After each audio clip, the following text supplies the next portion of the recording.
Hello everyone, I am Navkiran and I welcome you all to my channel Navkiran Nursing Classes.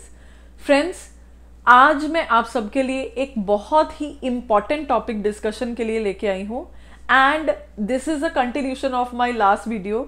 Of course today I am going to discuss with hyperkalemia.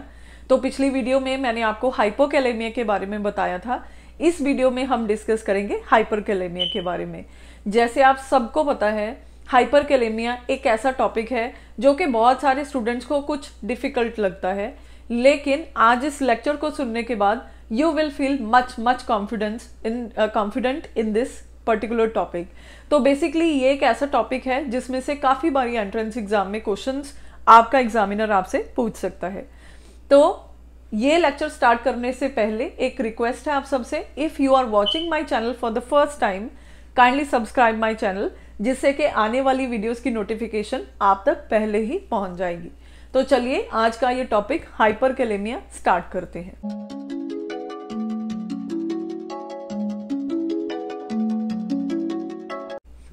तो friends, जो potassium है this is a most abundant intracellular cation और इसकी जो normal value होती है that is 3.5 to 5.1 milli equivalent per litre. जब इसकी वैल्यू 5 मिली इक्विवेलेंट पर लीटर से ज्यादा हो जाती है तो इसको हम बोलते हैं हाइपरकैलेमिया. ये जो हाइपरकैलेमिया है this can be a life threatening condition. Why? Because it can cause some life threatening dysrhythmias. तो इसीलिए एज अ नर्स आपको ये पता होना चाहिए क्या क्या कॉजेज हैं जो हाइपरकैलेमिया करते हैं, क्या क्या नर्सिंग मैनेजमेंट आपको करनी है जब भी आपके पेशेंट को हाइपरकैलेमिया होता है, और ऐसे कौन से साइन एंड सिम्टम्स हैं जिनको देख के आपको ये पता चलेगा कि आपके पेशेंट को हाइपरकैलेमिया हो रहा है. तो लेट अस स्टार्ट. तो फ्रेंड्स, हाइपरकैलेमिया जो है इसके कई रीजन हो सकते हैं. सबसे पहला रीजन ये है कि आपका पेशेंट जो है वो काफी सारे ऐसे ओरल सप्लीमेंट्स ले रहा है या ऐसे ओरली फूड्स ले रहा है बहुत ज्यादा जिनमें पोटाशियम है.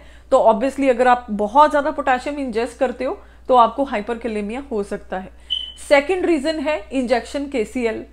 अगर आप सप्लीमेंट्स दे रहे हो पोटाशियम के, ओरली भी दे रहे हो या इंजेक्शन KCl की फॉर्म में IV दे रहे हो, इन दैट केस आपके पेशेंट को बहुत ज्यादा चांसेस होते हैं कि वो हाइपरकैलेमिया में जा सकता है. जो थर्ड रीजन होता है that is Edison's disease. Edison disease में एल्डोस्टेरोन का लेवल काफी लो हो जाता है. जैसे हम सबको पता है कि ये एक वाइटल हार्मोन है. एल्डोस्टेरोन हमारी बॉडी में सोडियम और फ्लूइड का बैलेंस मेंटेन करने में हेल्प करता है. तो जब एल्डोस्टेरोन की डेफिशिएंसी हो जाती है तो सोडियम की भी डेफिशिएंसी हो जाती है. और फ्रेंड्स, सोडियम एंड पोटाशियम एक दूसरे के उल्टा चलते हैं. जब आपकी बॉडी में सोडियम की डेफिशिएंसी होती है तो आपकी बॉडी पोटाशियम को रिटेन करती है, जिसकी वजह से हाइपरकैलेमिया हो जाता है. यही रीजन है कि एल्डोस्टेरोन की डेफिशिएंसी की वजह से आपकी बॉडी में हाइपरकैलेमिया जो है वो हो सकता है. इसके अलावा किडनी डिसीज में भी हाइपरकैलेमिया हो सकता है, क्योंकि कई बार क्या होता है कि उसमें भी वाटर इंटॉक्सिकेशन की वजह से सोडियम जो है उसकी डेफिशिएंसी हो जाती है, hence potassium will increase and because of nephrons damage, nephrotic damage भी पोटाशियम का लेवल जो है वो हाई हो सकता है. इसके अलावा अगर आपकी बॉडी में कोई इंजरी होती है, किसी वजह से टिश्यू डैमेज होता है, अब वो टिश्यू जब डैमेज होगा तो वो पोटाशियम रिलीज करेगा, इसकी वजह से भी हाइपरकैलेमिया आपकी बॉडी में हो सकता है. इसके अलावा आप कोई ऐसे डायूरेटिक दे रहे हो जो कि पोटाशियम रिटेनिंग डायूरेटिक्स है, जो कि आपकी बॉडी से पोटाशियम को निकाल ही नहीं रहे हैं, जैसे कि स्पाइरोनोलैक्टोन. ऐसे डायूरेटिक्स जब आप देते हो तब भी आपके पेशेंट को हाइपरकैलेमिया हो सकता है. ओके या कुछ ऐसे IV फ्लूइड दे रहे हो जिनमें पोटाशियम बहुत ज्यादा है. Okay and then hypercatabolism. हमारी बॉडी में जब मेटाबॉलिक रिएक्शंस बहुत फास्ट हो जाती हैं और कैटाबॉलिक रिएक्शंस ज्यादा होती हैं, in that case the cells could be damaged and the damage cell, as I have already told you friends, will release potassium because potassium is the most abundant intracellular cation. तो इन सारी वजह से आपकी body में potassium का level जो है वो हाई हो जाता है. अब पोटाशियम का लेवल हाई हो चुका है, ये आपको किस तरह से पता चलेगा? आपको पता चलेगा पेशेंट के साइन एंड सिम्टम्स देख के. तो ऐसे क्या क्या साइन एंड सिम्टम्स आते हैं जिनसे आपको ये अंदाजा हो जाएगा कि आपका पेशेंट हाइपरकैलेमिया से सफर कर रहा है। तो सबसे पहला जो इफेक्ट पड़ेगा ऑफ कोर्स वो कार्डियोवास्कुलर सिस्टम पे पड़ेगा। तो कार्डियोवास्कुलर सिस्टम में आपको वीक और थ्रेडी पल्स मिलेगी, आपके पेशेंट को बीपी जो है वो लो हो सकता है। ओके, तो हाइपोटेंशन आपके पेशेंट को हो सकता है और डिसरिथमियास होंगे आपके पेशेंट को। ओके, तो कार्डियोवास्कुलर सिस्टम में ये चेंजेस होंगी। अगर आप रेस्पिरेटरी सिस्टम देखेंगे तो बहुत ज्यादा वीक रेस्पिरेशंस हो जाती हैं, बहुत शैलो रेस्पिरेशंस हो जाती हैं, क्योंकि हाइपरकैलेमिया में जो हमारी स्केलेटल मसल्स होती हैं उनकी वीकनेस हो जाती है। ओके, उसके बाद हमारे पास है कि न्यूरोमस्कुलर सिस्टम में, and I want to specify, ये क्वेश्चन बहुत कॉमन क्वेश्चन है कि हाइपरकैलेमिया के अर्ली और लेट साइन क्या होते हैं। तो उसमें बहुत बार ये ऑप्शन जो है वो दिए होते हैं न्यूरोमस्कुलर वाले। तो फ्रेंड्स, एक डिफरेंस को समझने की कोशिश करिए। जब अर्ली स्टेज होती है हाइपरकैलेमिया की, यानी कि अभी हाइपरकैलेमिया जस्ट स्टार्ट हुए, बहुत सीवियर नहीं है, इन दैट केस जो आपकी मसल्स हैं वो ओवर एक्साइटेड होंगी, उनमें ट्विचेस पड़ेंगी और जो मसल्स हैं वो मतलब पेशेंट को पैरास्थेसियास फील होगा। ओके, टेटनी भी हो सकती है। तो ये अर्ली साइंस होते हैं। और लेट साइन में क्या होगा, धीरे धीरे ये जो मसल्स हैं ये बहुत ही वीक हो जाएंगी, इतनी वीक हो जाएंगी कि फ्लैसिड असेंडिंग पैरालिसिस हो सकता है पेशेंट को। ओके, लेग्स और आर्म्स बोथ में फ्लैसिड असेंडिंग पैरालिसिस जो है, this is a late sign. Okay, और जीआई सिस्टम में आपके पेशेंट को इंक्रीज मोटिलिटी होगी इंटेस्टाइन्स की, तो इंक्रीज पेरिस्टाल्टिक मूवमेंट्स आपको मिलेंगी ऑब्वियसली, क्योंकि पेरिस्टाल्टिक मूवमेंट्स ज्यादा हो रही हैं तो आपके पेशेंट को डायरिया भी होगा। इसके अलावा जब आप ब्लड सैंपल लेंगे तो ब्लड में 5 मिली इक्विवेलेंट पर लीटर से ज्यादा पोटाशियम आपको मिलेगा।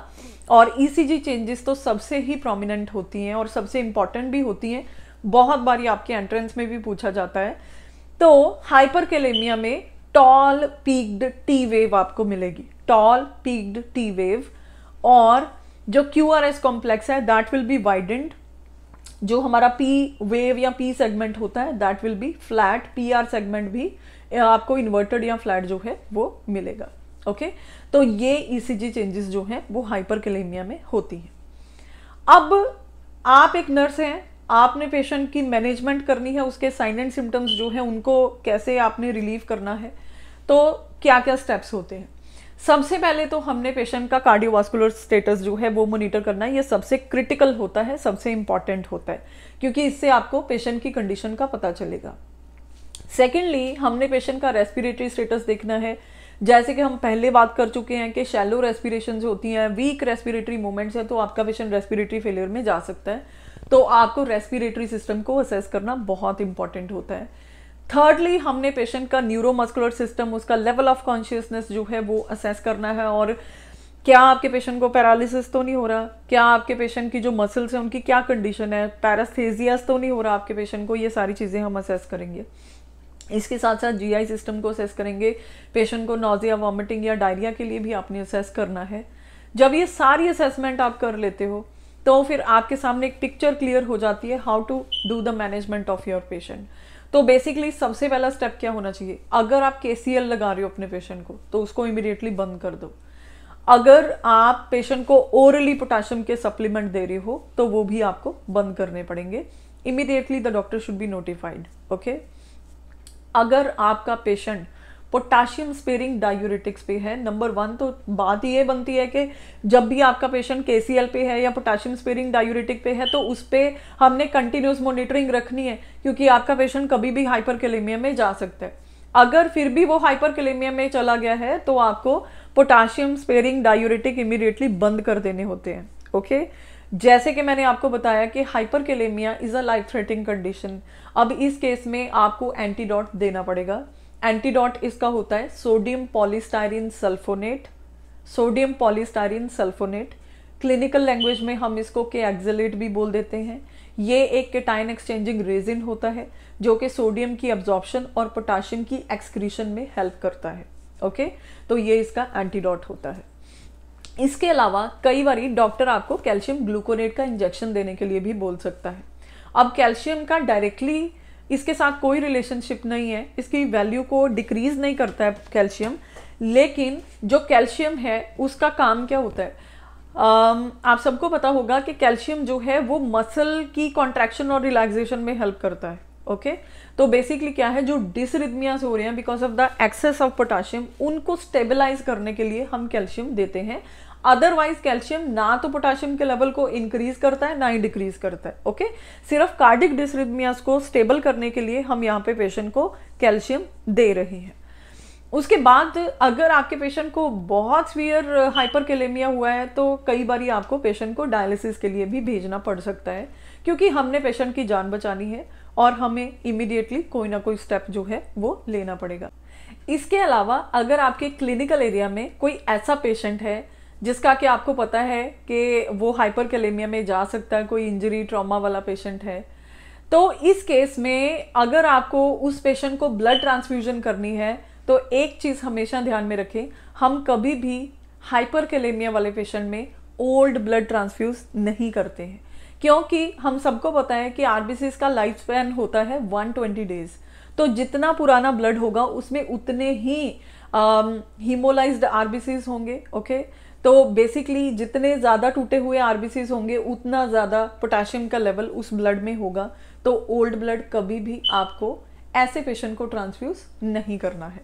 ओके और इसकी ट्रीटमेंट मोडेलिटी क्या होती है? यूजुअली जो हमारी क्लिनिकल सेटिंग्स में हम यूज करते थे वो ये था कि फिजिशियन हमें ऑर्डर करता था डेक्सट्रोज 25% में इंसुलिन डाल के देना। अब इससे क्या होता है, as I had already told you in my last lecture when we were discussing hypokalemia, तो जो इंसुलिन है ये सिर्फ ग्लूकोज को ही सेल के अंदर नहीं लेके जाती, ग्लूकोज के साथ साथ पोटाशियम और मैग्नीशियम को भी सेल के अंदर लेके जाती है।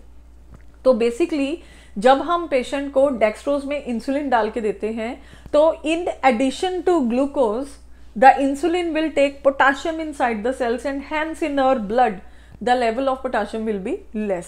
सो in this way you will treat hyperkalemia. Okay इसके साथ साथ अगर आप डाइटरी जो सोर्सेज हैं पोटाशियम के वो रिस्ट्रिक्ट कर देते हो पेशेंट को, तो डेफिनेटली हाइपरकैलेमिया जो है उसको कंट्रोल कर सकते हो। तो ये सारी चीजें जो हैं वो आपको ध्यान में रखनी होती हैं। और एक चीज और बहुत इंपॉर्टेंट यहाँ पे बताना चाहती हूँ, जब भी आपका पेशेंट जो है उसको इंजेक्शन केसीएल आप लगाने वाले हो तो सबसे पहले काइंडली ये चेक कर लो कि उसका जो यूरिन आउटपुट है वो 30 ml पर आवर से ज़्यादा होना चाहिए। वो इसलिए क्योंकि अगर आपके पेशेंट का urine output 30 ml per hour से कम है तो पोटाशियम अगर आप दे दोगे ऊपर से तो उसको हाइपरकैलेमिया हो सकता है। तो ये कुछ बातें हैं फ्रेंड्स जो क्लिनिकल एरिया में आपको याद रखनी होती हैं, या अगर आप अपकमिंग एंट्रेंस एग्जाम के लिए जा रहे हो तो I think I have covered the whole topic of hyperkalemia. तो आपको बहुत ईजी लगेगा जब भी इसके रिलेटेड आपको कोई भी क्वेश्चन आएगा। तो जैसे मैं हमेशा बोलती हूँ कि इस चैनल के थ्रू हम यही कोशिश करते हैं कि आपके लिए यूजफुल और इंफॉर्मेटिव वीडियो जो है वो लेके आते रहें। कैसे क्लिनिकल सिनेरियो में काम होता है, कैसे बेसिक नर्सिंग साइंसेज आप अंडरस्टैंड कर सकते हो, और कैसे दूसरे सब्जेक्ट्स हैं उनको भी आप अंडरस्टैंड कर सकते हो। ऐसी बहुत सारी वीडियोस हैं चैनल पे और ऐसी बहुत सारी वीडियोस आती रहेंगी। तो ऐसी ही अच्छी अच्छी वीडियोस के लिए, इंफॉर्मेटिव वीडियोस के लिए और नर्सिंग जो आपका प्रोफेशन है उसमें कामयाब होने के लिए मेरे चैनल नवकिरण नर्सिंग क्लासेस को ज़रूर सब्सक्राइब करें और मेरी वीडियोस को शेयर भी करते रहें और लाइक ज़रूर कर देना अगर आज की वीडियो आपको अच्छी लगी। तब तक के लिए बाय बाय, मिलते हैं नेक्स्ट वीडियो में। Take care, bye.